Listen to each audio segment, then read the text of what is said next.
Hello to everyone. शुरुआत करते हैं हम पर्यावरण के इस सीरीज़ में और आज का जो चैप्टर चल रहा है वह है पारिस्थितिकी तंत्र और उसी के अंतर्गत आज हम जानेंगे टॉपिक ऊर्जा पिरामिड। ऊर्जा पिरामिड हालांकि इससे संबंधित कल भी मैंने आपको एक लेक्चर दिया था, तो आज हम क्या जानेंगे? आज हम ये जानेंगे कि आखिरकार ऊर्जा पिरामिड सिर्फ और सिर्फ सीधा ही क्यों होता है, जबकि हमने बायोमास पिरामिड और संख्या पिरामिड को सीधा और उल्टा दोनों ही देखे थे। तो केवल आज का जो फोकस रहेगा वो है पिरामिड। कौन सा, किस पिरामिड की बात चली? ऊर्जा पिरामिड। तो वो सीधा ही क्यों होता है उसे हम डिटेल में समझेंगे और मैं आपका अपना क्रांति सर स्वागत करता हूं आप सभी का स्वराज्य IAS में। तो चलिए अब हम बढ़ते हैं हमारे ऊर्जा पिरामिड की ओर। ऊर्जा पिरामिड कि आखिरकार ये जो ऊर्जा पिरामिड है वह आपको क्यों सिर्फ और सिर्फ सीधा दिखाई देता है। तो पहले हम ऊर्जा पिरामिड को समझने के लिए हम इसका डायग्राम बना लेते हैं। तो ये इस तरीके से आपको दिखाई देता है, ये देखें, ये इस तरीके से आपको दिखाई देगा, ये रहा। और आप जानते हैं कि ऊर्जा पिरामिड जो है, अगर आप उसे परिभाषित करना चाहें तो आप ये कह सकते हो कि किसी भी एक खाद्य श्रृंखला, जो कि एक विशेष कोई भी आप पारितंत्र ले सकते हैं, वहाँ पे अगर आप कोई एक खाद्य श्रृंखला ले, तो चलो खाद्य श्रृंखला भी बना दिया जाए ताकि आपको समझने में आसानी हो। तो यहाँ पर हमने ले लिया वृक्ष, ये वृक्ष हो गया। वृक्ष या पौधों को खाने वाली हम ले सकते हैं बकरी, तो यह आ गई बकरी। इस बकरी को खाने वाले हम ले सकते हैं सियार, तो यह आ गया सियार। और इस सियार को खाने वाला हम ले सकते हैं शेर। तो चलिए ये आपको किसी भी एक पारितंत्र में, तो अब हम इसे एक पारितंत्र है तो पारितंत्र की तरह यहाँ पे दिखा दिया जाए। चलिए तो यहाँ पर आपके पास ये आ गया कि ये भाई ये है आपका एक पारितंत्र, दिख गया ये आपको एक पारितंत्र, ये हो गया पारितंत्र। अब इस पारितंत्र में हमने जो बनाया ये क्या है? खाद्य श्रृंखला है। और इस खाद्य श्रृंखला में जो अलग अलग आपको दिखाई दे रहा है, यहाँ देखिएगा, ये जो आपके पास दिखाई दे रहा है ये क्या है? ये खुद में एक पोषण स्तर है। ये बकरी भी क्या है? एक पोषण स्तर है। सियार भी क्या है? पोषण स्तर है। शेर भी क्या है? खुद में एक पोषण स्तर है। तो किसी पारितंत्र में, तो ये आप पारितंत्र है, चलो पारितंत्र भी लिख दिया जाए ताकि विद्यार्थियों को समझने में आसानी हो सके, इसलिए ये डिटेल में बताया जा रहा है। तो चलिए ये हो गया पारितंत्र। तो किसी पारितंत्र में एक आपने खाद्य श्रृंखला ले लिया। अब उस खाद्य श्रृंखला में भी आप क्या जा रहे हो? अलग अलग पोषण स्तर। ये देखिए जैसे वृक्ष हो गया, बकरी हो गया, सियार हो गया, शेर हो गया, ये सब क्या अलग अलग पोषण स्तर। अब इन अलग अलग पोषण स्तरों में का जब आप कार्यात्मक भूमिका का अध्ययन करते हो तो वही कार्यात्मक भूमिका का अध्ययन जो है इस पिरामिड के तौर पर दर्शाया जाता है, जिसे हम कहते हैं ऊर्जा पिरामिड। क्लियर हो गया? तो चलिए कार्यात्मक इसके भूमिका को देखने के लिए अब यहाँ पर भी वही ट्रॉफिक लेवल या पोषण स्तर बना दिया जाए। तो सबसे पहले हमने क्या लिखा? वृक्ष। और वृक्ष क्या होता है? तो हम यहाँ पे लिख सकते हैं उत्पादक, ये लीजिए उत्पादक। अब आप जान रहे हो उत्पादक के ऊपर आपको क्या मिलेगा? जैसे कि वृक्ष के ऊपर हमने क्या देखा? बकरी।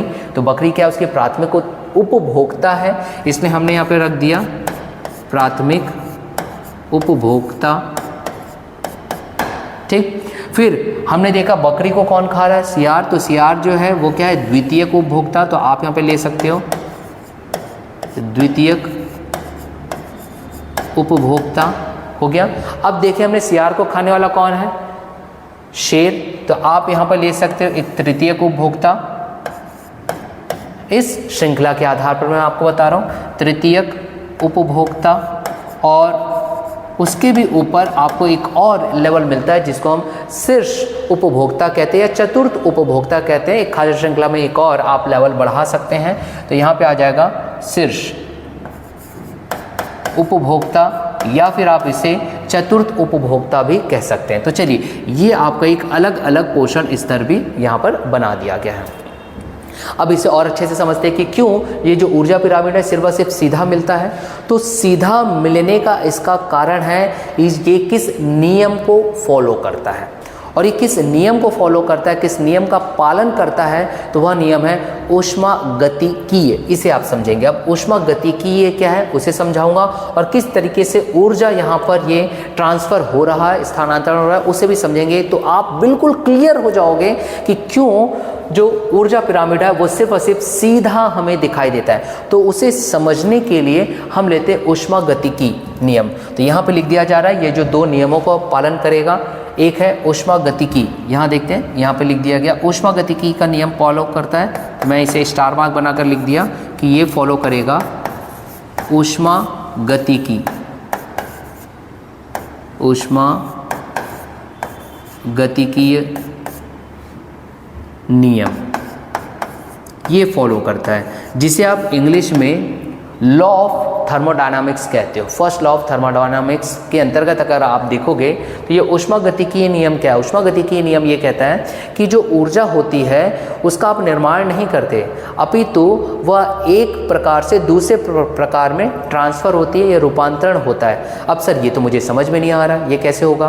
तो इसको समझने के लिए आप ऐसा समझिए जैसे कि आप कोयला है, आपके पास कोयला है, और उस कोयले को अगर आप जलाते हो ईंधन के तौर पर तो आपको ऊष्मा प्राप्त होगी, ऊष्मा, हीट एनर्जी, और वही हीट एनर्जी किसी बॉयलर का पानी गर्म करेगी, और पानी जो गर्म हो जाता है भाप में परिवर्तित होता है, और वही जो परिवर्तित हो चुका है भाप में वो बड़े से टरबाइन को घुमाता है, और टरबाइन को घुमाता है तो वहाँ पर मिलेगा आपको इलेक्ट्रिसिटी, मतलब कि विद्युत उत्पादन होता है। जैसे कि आप नेशनल थर्मल पावर कॉरपोरेशन ले सकते हो, एनटीपीसी, आपके अपने छत्तीसगढ़ में आप चले जाइए, वहाँ आपको एनटीपीसी मिल जाएगा।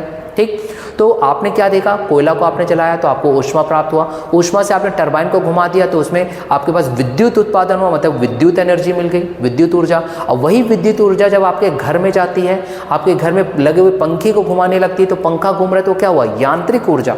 तो अभी आपने क्या देखा, आपने ये देखा कि ऊर्जा का रूपांतरण हो रहा है, कोयले को जलाया तो ऊष्मा में बदल गया, फिर वहाँ पे विद्युत उत्पादन हुआ तो विद्युत ऊर्जा मिल गई, विद्युत ऊर्जा से पंखा घूमने लगा तो यांत्रिकी ऊर्जा आपको वहाँ पर दिखाई दे रही है। इसका मतलब कि ये है कि ऊष्मागतिकीय नियम ये कहता है कि जो ऊर्जा है उसका आप निर्माण नहीं करते, अपितु वह एक प्रकार से दूसरे प्रकार में स्थानांतरित होती है। और यही चीज़ को ये ऊर्जा पिरामिड अपने इस पोषण स्तर पे जो हम कार्यात्मक भूमिका यहाँ पे दर्शा रहे हैं वहाँ पे इस नियम का वो पालन करता है। यही कारण है कि सीधा है। कैसे, इसे समझते हैं। चलिए, अभी तो आपको ये समझ में आ गया कि ऊर्जा अगर इसमें आती है तो वो एक पोषण स्तर से दूसरे पोषण स्तर पर रूपांतरण होगा। अब वो कैसा होगा इसे हम समझते हैं। इसे समझने के लिए हम इस पारितंत्र को जो यहाँ पे बना है, मैं यहाँ पे एक सूर्य ला लेता हूँ। चलिए यहाँ पे एक सूर्य ला लिया जाए। ये है आपके पास सूर्य। क्यों? क्योंकि सूर्य जो है वो किसी भी पारितंत्र में एक मुख्य ऊर्जा का स्रोत होता है। देखिए ध्यान दीजिएगा, क्या कहा जा रहा है कि जो सूर्य है वो मुख्य ऊर्जा का स्रोत है, मुख्य, ना कि केवल ऊर्जा का स्रोत है। इस स्टेटमेंट को विशेष तौर पर ध्यान दीजिएगा। कारण उसका यह है कि आजकल जो आपके प्रश्न है वो वाक्य आधारित आ रहे हैं, और वहां पर अगर दे दे कि किसी पारितंत्र में सूर्य केवल ऊर्जा का स्रोत है तो वो स्टेटमेंट गलत रहेगा, क्योंकि वो केवल ऊर्जा का स्रोत नहीं है, वह मुख्य ऊर्जा का स्रोत है। क्योंकि सूर्य के साथ ही साथ कुछ अन्य स्रोत भी हैं जहां से ऊर्जा प्राप्त होती है। ठीक है, तो चलिए ये हमने सूर्य बना दिया। अब सूर्य से आप जानते हो कि जो वृक्ष है वह वृक्ष ऊर्जा लेगा। ठीक, अब ये ऊर्जा किस प्रकार से लेता है तो आप जानते हो, सौर ऊर्जा यहाँ से जो आ रही है वो ऊष्मा के तौर पर आ रही है। ये लीजिए, ये आ रही है ऊष्मा के तौर पर, यहाँ पे इसे प्राप्त होता है ये ऊष्मा ऊर्जा। तो ये ऊष्मा ऊर्जा किसने लिया? वृक्ष ने लिया। अब ये ऊष्मा ऊर्जा आप जानते हो, ये जो वृक्ष है वो प्रकाश संश्लेषण प्रक्रिया में इसका इस्तेमाल करेगा, और प्रकाश संश्लेषण की प्रक्रिया के माध्यम से यही वृक्ष ग्लूकोज का निर्माण करेगा। तो ग्लूकोज का जो निर्माण हो रहा है वो कौन सी ऊर्जा में परिवर्तित हो रहा है? तो देखिए यही ऊष्मा अब वृक्ष के अंतर्गत रासायनिक ऊर्जा में परिवर्तित हो रहा है। तो हुआ ना ऊर्जा का स्थानांतरण, हुआ ना यहाँ पे ऊष्मागतिकीय नियम का पालन। तो अब ये जो वृक्ष प्रकाश संश्लेषण किया, प्रकाश संश्लेषण में ग्लूकोज का निर्माण किया, मतलब रासायनिक ऊर्जा बन गया। अब यही रासायनिक ऊर्जा इस वृक्ष में बायोमास के तौर पर भंडारित हो जाएगा, और जब इस वृक्ष को खाने वाली बकरी रहेगी, बकरी को खाने वाला सियार रहेगा, सियार को खाने वाला शेर रहेगा, तो ये जो बायोमास है, जो स्वयं में ऊर्जा का स्रोत है, वो स्थानांतरित होगा कहाँ से कहाँ, इस वृक्ष से ऊपर शेर की ओर। तो हम ये कह सकते हैं कि यहाँ पे अब ऊर्जा का स्रोत आपको इस तरीके से दिखाई देगा। यहाँ देखिए, ये इस तरीके से ऊर्जा का स्रोत जो है वो जाता हुआ आपको दिखाई दे रहा है। यहाँ वृक्ष से बकरी, बकरी से सियार, सियार से शेर आपको ऊर्जा दिखाई दे रहा है। मतलब ऊर्जा कहाँ हो रही है, ऊपर की ओर जा रही है। तो हम यहाँ पर ऐसा बना सकते हैं, ये देखिए, ये ऊर्जा का डायग्राम ऊपर जाते हुए आपको दिखाई दे रहा है, ऊर्जा। तो यहाँ लिख दिया जाए, चलिए, ऊर्जा, ये आ गया ऊर्जा का स्थानांतरण हो गया एक ट्रॉफिक स्तर से दूसरे ट्रॉफिक स्तर तक। यहाँ पर भी एक ट्रॉफिक स्तर से या भी एक पोषण स्तर से दूसरे पोषण स्तर पर ऊर्जा।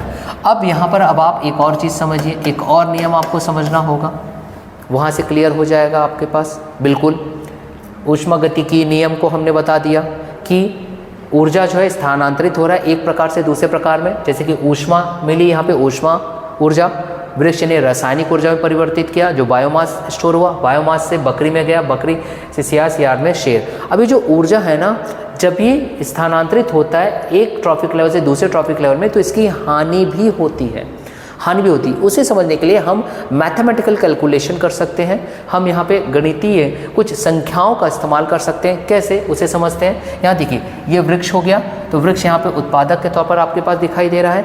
तो ये वृक्ष या फिर ये जो उत्पादक है, इसमें ये जो सौर ऊर्जा प्राप्त होगी, यहाँ देखिए, ये सौर ऊर्जा, ये हमने सौर ऊर्जा इन्हें दे दिया। तो ये जो सौर ऊर्जा दी है, पृथ्वी पे तो 100% गिर रही है, लेकिन जो वृक्ष होता है वो प्राप्त हो रही सौर विकिरण का केवल 1% ही अपने प्रकाश संश्लेषण में इसका उपयोग करता है। परंतु फिलहाल हम मैथमेटिकल कैलकुलेशन कर रहे हैं कि सौर ऊर्जा किस तरीके से रूपांतरित हो रही है और कितना इसका हानि हो रहा है, कितना ये प्राप्त कर रहा है हर एक ट्रॉपिक स्तर को, इसको समझते हैं। तो यहाँ पर वृक्ष ने 100% लिया ऊर्जा, ये मान के चलिए उसी 1% को 100% हम बोल रहे हैं जब वो प्रकाश संश्लेषण कर रहा है। तो प्रकाश संश्लेषण करने के पश्चात उपभोक्ता ने उसे खाया, मतलब वृक्ष ने बकरी को खाया, तो यहाँ पर ऊर्जा इसका 10% ही लेगी। क्यों लेगी, तो इसके लिए फिर से एक नियम है, उस नियम को मैं यहाँ लिख दे रहा हूँ। जिस नियम का ये पालन करता है वो है लिंडेमैन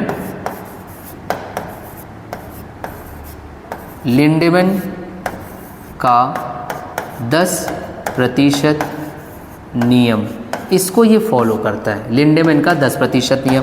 अब लिंडेमैन का 10% नियम क्या कहता है, वो ये कहता है कि कोई भी उत्पादक जैसे वृक्ष, ये सूर्य की जो विकिरण लिया है, जिस पर उसने प्रकाश संश्लेषण करके रासायनिक ऊर्जा में परिवर्तित किया है, जो कि बायोमास की तरह भंडारित हो चुका है, जब उसको वृक्ष को कोई और अन्य पोषण स्तर या ट्रॉफिक लेवल वाला बकरी उसे खा रहा है, तो ऊर्जा का स्थानांतरण जरूर हो रहा है, लेकिन कितना, केवल 10%। इसलिए 100 का 10%। तो बाकी कहाँ चले गया, वो हानि हो जाता है कहाँ पर, पर्यावरण में, क्योंकि आप श्वसन करते हो और श्वसन क्रिया के वक्त कुछ हानि हो जाता है। तो चलिए हानि बना देते हैं। देखिए यहाँ पे 10% गया, तो वृक्ष ने लिया 100%, यहाँ पे इसे मिला 10%, तो यहाँ से कहाँ हानि हुई, हानि हुई, या फिर आप कहोगे कि यहाँ पे ह्रास हुआ ऊष्मा का, ऊष्मा की यहाँ पे हानि हुई। तो यहाँ पे जो ऊष्मा की हानि हुई किस क्रिया के माध्यम से, श्वसन क्रिया के माध्यम से। वैसे ही 10% से यहाँ जाएगा तो ये कितना आ जाएगा, केवल 1% बचेगा, तो यहाँ पे भी ऊष्मा की हानि हुई।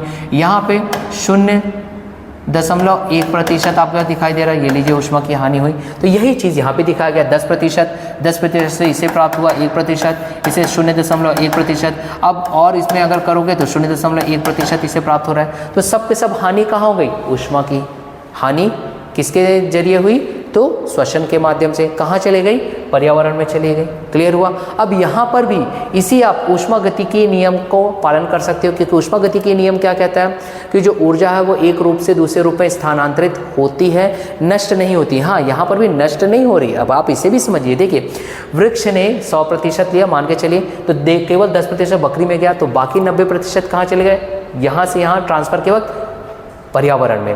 फिर यहाँ से यहाँ ट्रांसफर करता है, 1% गया, तो बाकी कहाँ चल गया, ऊष्मा की हानि पर्यावरण में। तो जब आप इनको टोटल करोगे, ये जो ऊष्मा की हानि पर्यावरण में हुई है और ये जो ऊष्मा ऊर्जा के तौर पर एक ट्रॉफिक स्तर से दूसरे ट्रॉफिक स्तर पर जा रहा है, जब आप इन दोनों को जोड़ोगे तो पुनः आपको 100% मिलेगा। तो ये किसका पालन कर रहा है? देखो, ऊष्मागतिकीय नियम, मतलब कि जो ऊर्जा है उसका जीरो नहीं हो रहा है, ह्रास नहीं हो रहा है। ओवरऑल जब आप पर्यावरण में देखोगे तो 100% ही मिलेगा। लेकिन जब आप ट्रॉफिक स्तर पर देखोगे, सिर्फ ट्रॉफिक स्तर की अगर बात करोगे, सिर्फ आप पोषण स्तर की बात करोगे, तो वहाँ पे ऊर्जा आपको कम होता दिखाई दे रहा है, ठीक है। मगर ओवरऑल पूरे पर्यावरण में बोलोगे तो वो कम नहीं हुआ। इसने अगर 10% लिया तो 90% यहाँ है, और दोनों को जोड़ दो 100% मिल जाता है, ठीक है। तो ये ऊष्मागतिकीय नियम। अब इसी ऊष्मागतिकीय नियम में हमने देखा ऊर्जा कैसे जा रही है। जब सिर्फ हम ट्रॉफिक स्तर की बात करें, पूर्ण पर्यावरण की बात ना करें, तो ऊर्जा का प्रवाह ऐसा हो रहा है। तो यहाँ से अब आपको दिखाई देता है 2 निष्कर्ष, जो कि यह सिद्ध करेगा कि क्यों ऊर्जा पिरामिड सिर्फ और सिर्फ ये सीधा होता है। तो अब आप देखो इस ऊर्जा का प्रवाह कैसा है, केवल एक ही दिशा में। इसलिए आप कहोगे कि ऊर्जा का प्रवाह कैसा है, तो एक देशीय, ये आप याद रखोगे। कैसा है? एक देशीय, मतलब कि एक ही दिशा में, यूनिफॉर्म इन डायरेक्शन। अब आप देख रहे हो कि एक ट्रॉफिक स्तर से दूसरे ट्रॉफिक स्तर पर जब ऊर्जा जाते जा रही है तो उसकी कमी होते जा रही है, कमी होते जा रही है। इसका मतलब कि क्या इसका पुनः चक्रण हो पा रहा है, उत्पादक को मिल रहा है इस शीर्ष से, जब उसका अपघटन होगा तो। और आप जानते हो अपघटक जो होते हैं, जैसे कि बैक्टीरिया हो गया, कवक हो गया, चींटी हो गए, वो मृत शरीर का अपघटन या विघटन या वियोजन करने के बाद पुनः उत्पादक को दे देता है एक पोषक तत्व के तौर पर, जैसे कि कार्बन डाइऑक्साइड, इसको दोबारा मिल जाएगा। लेकिन ऊर्जा मिल रहा है क्या? नहीं। ऊर्जा कैसी है? सीधा एक देशीय। तो आप यहाँ पे दूसरा निष्कर्ष निकाल सकते हो कि ये कैसा है? अचक्रीय। कैसा है ये? अचक्रीय, मतलब कि यहाँ पे चक्र नहीं बनता। तो हम ऐसे लिख सकते हो नॉर्मल लैंग्वेज में आपको समझने के लिए कि यहाँ पर आपको चक्र के तौर पर नहीं दिखाई दे रहा है। ये कैसा है? अचक्रीय है। और यहीं से ही आपके पास निष्कर्ष निकल गया, सीधा सीधा प्रूफ हो गया कि जो ऊर्जा पिरामिड जो हम बनाते हैं हर एक पोषण स्तर पर, इनकी कार्यात्मक भूमिका को दिखाने के लिए, तो इसमें ऊर्जा का जो प्रवाह होता है वो एक ही दिशा में होता है। इसलिए जो ऊर्जा पिरामिड है वह क्या है? तो वह सीधा है। तो ऐसे ही लेक्चर्स के साथ आप हमारे साथ बने रहिएगा। मैं आपका क्रांति सर धन्यवाद ज्ञापित करता हूँ।